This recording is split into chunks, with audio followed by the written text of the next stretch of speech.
नमस्कार, आप देख रहे हैं महाराष्ट्र की सबसे भरोसेमंद खबरें। मैं हूं परवीन शेख। अगले कुछ मिनटों में हम आपको रूबरू कराएंगे महाराष्ट्र की हर बड़ी हलचल से, लेकिन सबसे पहले एक नजर डालते हैं सुर्खियों पर। ठाणे में एकनाथ शिंदे का बड़ा एक्शन। वायरल वीडियो के बाद अवैध होर्डिंग्स और बैनर हटाए गए। विपक्ष ने फिर मचाया बवाल। शरद पवार की एनसीपी में मची भगदड़। 9 विधायकों ने बीजेपी में जाने का किया ऐलान। पार्टी की मीटिंग में हुई मारपीट।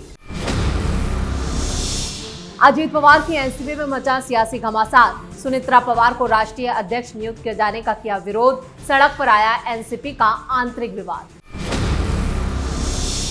एकनाथ शिंदे के मंत्री के ऐलान से मातोश्री में मचा हड़कंप। उदय सामंत बोले, ऑपरेशन टाइगर कभी नहीं रुकेगा। ठाकरे की पूरी पार्टी शिंदे गुट में होगी शामिल। मुंबई की मेयर रितु तावड़े का बड़ा फैसला। अधिकारियों को क्लीन चिट देने वाली रिपोर्ट को किया खारिज। बोली, 7 लाख का मुआवजा न्याय नहीं है। उद्धव के राम रक्षा आंदोलन पर मुख्यमंत्री देवेंद्र फडणवीस का बड़ा बयान। कहा कि राम रक्षा आंदोलन आयोजित करने वालों को राम रक्षा का अर्थ ही नहीं पता। पुणे में एटीएस की छापेमारी। राष्ट्र विरोधियों को लगा तगड़ा झटका। पाकिस्तानी गैंगस्टर शहजाद भट्टी के संपर्क में आए 45 संदिग्ध एटीएस की हिरासत में। केंद्रीय मंत्री नितिन गडकरी को बदनाम करने के आरोप में यूट्यूबर मनीष कश्यप समेत 4 लोगों के खिलाफ मामला दर्ज। नासिक में महिला से छेड़छाड़ के आरोप में पर्यटक से पूछताछ करने पर परिवार पर हमला। महिला का पीछा करते वक्त कार में की गई तोड़फोड़। सीएम देवेंद्र फडणवीस ने कांग्रेस सांसद पर साधा निशाना। राहुल गांधी ने विदेश से ट्वीट किया, यह देश के अंदर से मुख्यमंत्री फडणवीस का टेट परीक्षा पेपर लीक मामले पर तंज। खबरों में सबसे पहले बात ठाणे की। ठाणे से एक वीडियो सामने आया है। इस वीडियो को देखते ही डिप्टी सीएम एकनाथ शिंदे ने तगड़ा एक्शन लिया है। शिंदे के एक्शन के बाद पूरे ठाणे में पुलिस वाले भी एक्शन में आ चुके हैं। खबर में आगे बढ़ने से पहले ये वीडियो देखते हैं।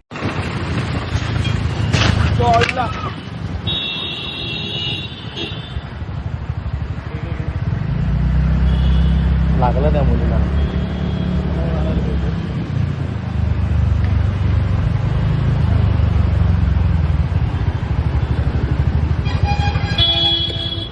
ठाणे के 3 हाट इलाके में पैदल यात्री पुल पर लगे एक बड़े जन्मदिन के बैनर के दौड़ते हुए बाइक सवार के सिर पर गिरने से ये चौंकाने वाला वीडियो सोशल मीडिया पर वायरल हुआ है। डिप्टी सीएम एकनाथ शिंदे ने फौरन इस पर एक्शन लिया और शहर में लगे अवैध होर्डिंग्स को हटाने का आदेश दिया।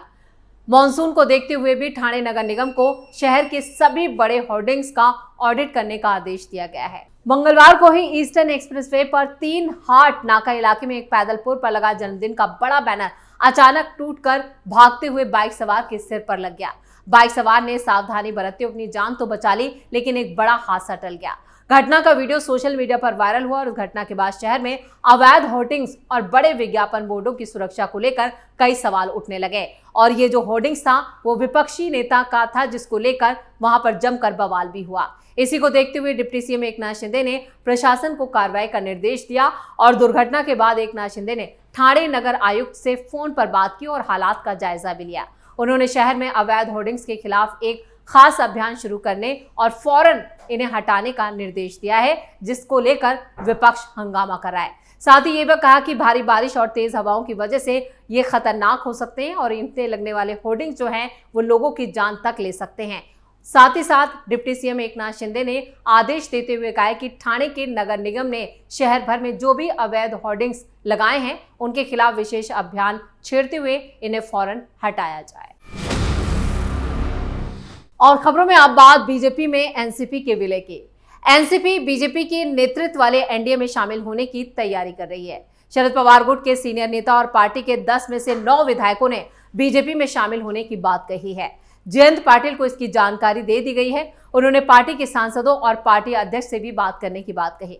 शरद पवार ने बताया कि पाटिल ने उनसे कहा है कि वो उनसे बात करेंगे और जल्द ही इस पर फैसला लिया जाएगा। मॉनसून सत्र के आखिरी दिन विधायकों की एक बैठक हुई विधानसभा में और रोहित पवार को छोड़कर पार्टी के 9 विधायक इस बैठक में मौजूद रहे। इस बैठक में पार्टी ने पहले सभी विधायकों के विचार जाने और पता चला कि उनमें से ज्यादातर ने बीजेपी में शामिल होने पर जोर दिया।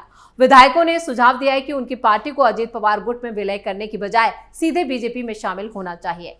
शरद गुट के विधायकों ने निर्वाचन क्षेत्र में विकास कामों के लिए पैसों की जरूरत पर जोर दिया और 2029 में अच्छे चुनावी नतीजों के लिए बीजेपी के साथ जाने की बात की। वैसे जयंत पाटिल भी फडणवीस से मुलाकात कर चुके हैं। खबरों की माने तो 8 में से 7 सांसद भी बीजेपी के साथ हैं। अगर सुप्रिया सुले राजी होती है तो उन्हें भी मंत्रिमंडल में जगह मिल सकती है। इसके लिए अंदर खाने बैठकें भी चल रही हैं। ऐसे में 9 सांसदों और 10 विधायकों वाले शरद पवार गुट का पूरा बीजेपी में अगर विलय होता है तो इससे एनडीए की स्ट्रेंथ बढ़ जाएगी। फिलहाल एनडीए के साथ जाने का फैसला शरद पवार ही लेंगे। जयंत पाटिल ने भी इस बैठक में कहा है कि आपको जल्द ही पार्टी का फैसला पता चल जाएगा। ये भी समझा जाता है कि पाटिल ने बीजेपी के साथ जाने के संबंध में हर एक सांसद से बात कर उनकी राय जानने की कोशिश की है। विधायक रोहित पवार को 9 विधायकों की बैठक से इसलिए दूर रखा गया क्योंकि उन्होंने बीजेपी में शामिल होने का कड़ा विरोध किया था। वहीं दूसरी तरफ ऐसी खबरें आ रही हैं कि रोहित पवार ने भी विधायकों को फोन करके पूछा है क्या वो बीजेपी में शामिल होने के इच्छुक है। यानी अब पूरी तरह से शरद पवार गुट का अगर बीजेपी में विलय होता है तो ये महाराष्ट्र की राजनीति में किसी भूचाल से कम नहीं होगा। खबरों में अब बात सुनेत्रा पवार की। अजीत पवार के एनसीपी के भीतर चल रहा विवाद अब सामने आ चुका है। पार्टी के राष्ट्रीय सचिव सच्चिदानंद सिंह ने सुनेत्रा पवार के राष्ट्रीय अध्यक्ष चुने जाने को कानूनी चुनौती दी है। उन्होंने मांग की है कि आंतरिक संगठनात्मक चुनाव प्रक्रिया को अवैध बताते हुए उसे रद्द किया जाए। सिंह ने 9 जुलाई को पार्टी की राष्ट्रीय अध्यक्ष सुनेत्रा पवार, राष्ट्रीय कार्यकारी अध्यक्ष प्रफुल्ल पटेल और राष्ट्रीय महासचिव और केंद्रीय चुनाव आयोग के लिए पार्टी के नोडल अधिकारी ब्रिजमोहन श्रीवास्तव को कानूनी नोटिस जारी किया है। नोटिस में मांग की गई है कि चुनाव प्रक्रिया को अवैध बताते हुए इसे रद्द किया जाए। इससे एनसीपी के भीतर आंतरिक मतभेद अब खुलकर सामने आ चुके हैं। वहीं सुनेत्रा पवार की मुश्किलें काफी बढ़ गई हैं। 17 फरवरी को ही अजीत पवार की मृत्यु के बाद राष्ट्रीय संविधान के मुताबिक राष्ट्रीय कार्यकारी अध्यक्ष प्रफुल्ल पटेल को अस्थायी रूप से अध्यक्ष पद की जिम्मेदारी सौंपी गई थी। हालांकि सिंह ने आरोप लगाया कि इसके बाद निर्धारित प्रक्रिया का पालन नहीं किया गया और कुछ दिन पहले ही चुनाव आयोग के भेजे गए एक खत में प्रफुल्ल पटेल और सांसद सुनील तटकरे के पदों का जिक्र नहीं होने की वजह से सुनेत्रा पवार को लेकर ये उठापटक शुरू हो गई। इसके बाद पार्टी की आंतरिक बैठक बुलाकर मतभेदों को सुलझाने की भी कोशिश की गई। हालांकि अब अध्यक्ष के चुनाव को लेकर कानूनी सवाल उठने के बाद विवाद और ज्यादा बढ़ गया है।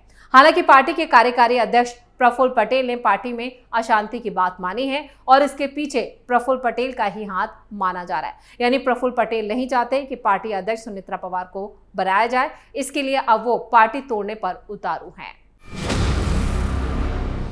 और खबरों में अब बात ऑपरेशन टाइगर की। एकनाथ शिंदे के ऑपरेशन टाइगर से मातोश्री में हाहाकार मचा है।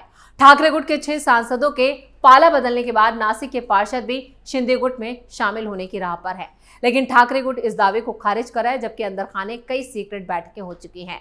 दावा यह किया जा रहा है कि राज्य में ऑपरेशन टाइगर को फिर से चलाया जाएगा। शिंदे गुट के नेता उदय सामंत के ऑपरेशन टाइगर पर दिए गए बयान ने हलचल मचा दी है। उदय सामंत ने एक जनसभा में कहा, यह ऑपरेशन कभी नहीं रुकेगा, यह अभियान जारी रहेगा। इसमें नगर निगम के पार्षद, महाविकास अघाड़ी के विधायक और पूर्व विधायक, उनके सांसद और पूर्व सांसद शामिल होंगे। ये सब एकनाथ शिंदे के नेतृत्व में देखने को मिलेगा। इस तरह शिवसेना पार्टी गढ़चिरौली से सावंतवाड़ी तक फैल रही है। डिप्टी सीएम एकनाथ शिंदे आज दिल्ली दौरे पर हैं, जहां वो मंत्रिमंडल विस्तार में अपनी हिस्सेदारी पुख्ता करने के लिए पहुंचे हैं। केंद्रीय मंत्रिमंडल के विस्तार और रायगढ़ की संरक्षकता को लेकर चल रहे विवाद के समाधान पर भी चर्चा होगी। नासिक में ऑपरेशन टाइगर की भी खूब चर्चा हो रही है। इसी शहर में ठाणे सेना ने स्थिति को संभालने की कोशिश जरूर की है। खबरें ये है कि नासिक नगर निगम के 10 से 12 पार्षद शिंदे की शिवसेना में शामिल हो सकते हैं और इसका कभी भी ऐलान हो सकता है, जिसको लेकर उद्धव ठाकरे ने भी मातोश्री में नासिक के 15 पार्षदों की बैठक बुला ली। हालांकि अब ये बात सामने आ रही है कि सांसद संजय राउत का नासिक दौरा रद्द कर दिया गया और स्थिति को सीधे मातोश्री से संभाला जा रहा है। और खबरों के आखिर में बात मेयर ऋतु तावड़े की। मुंबई में चेंबूर में एक पेड़ गिरने से 11 साल की स्कूली छात्र की जान चली गई थी, जिस पर मुंबई प्रशासन ने एक जांच रिपोर्ट जारी की। इस रिपोर्ट में सड़क और पार्क विभाग को क्लीन चिट दी गई, ठेकेदारों के खिलाफ कार्रवाई की गई। हालांकि मुंबई के मेयर ने इस पर आपत्ति जताई है। ऋतु तावड़े ने कहा कि इस रिपोर्ट को मैं खारिज करती हूं और मांग की है कि नगर पालिका अधिकारियों को सीधे इसमें जिम्मेदार ठहराया जाए। उन्होंने कहा, मैं चेंबूर में पेड़ गिरने से एक मासूम बच्चे की जान जाने की घटना की जांच रिपोर्ट से पूरी तरह असहमत हूं। नगर पालिका, साइट इंजीनियर और पार्क विभाग के साथ तालमेल में काम करना उनका कर्तव्य था। मैंने खुद बताया था कि पेड़ कमजोर हो रहा था, इसलिए इस त्रासदी के लिए साइट इंजीनियर और पार्क विभाग के अधिकारियों को सीधे तौर पर जिम्मेदार ठहराया जाना चाहिए। सिर्फ 7 लाख रुपए का मुआवजा देने से लड़के और उसके परिवार को न्याय नहीं मिलेगा, इसलिए मैं इस रिपोर्ट को बिल्कुल भी स्वीकार नहीं करूंगी। इधर नगर निगम के उपायुक्त पुरुषोत्तम मालवदे और उपायुक्त शशांक भोरे की कमेटी ने नगर आयुक्त अश्वनी भिंडे को ये रिपोर्ट सौंपी है। कमेटी ने कहा है कि उद्यान विभाग ने वक्त पर निरीक्षण किया था और जरूरत पड़ने पर पेड़ों की कटाई छटाई भी की गई थी। पिछले साल चेंबूर में इस पेड़ के पास एक जल नहर का निर्माण भी चल रहा था, जिसकी जानकारी उद्यान विभाग को दी गई थी और सड़क विभाग को भी। इसलिए इसमें उद्यान विभाग की कोई गलती नहीं है। वर्षा जल नहर का काम सुचारू रूप से चलता रहे और पेड़ को सुरक्षित रखने के लिए सड़क विभाग ने पेड़ की परिधि को छोड़कर सुरक्षित दूरी बनाए रखते हुए निर्माण का काम किया था।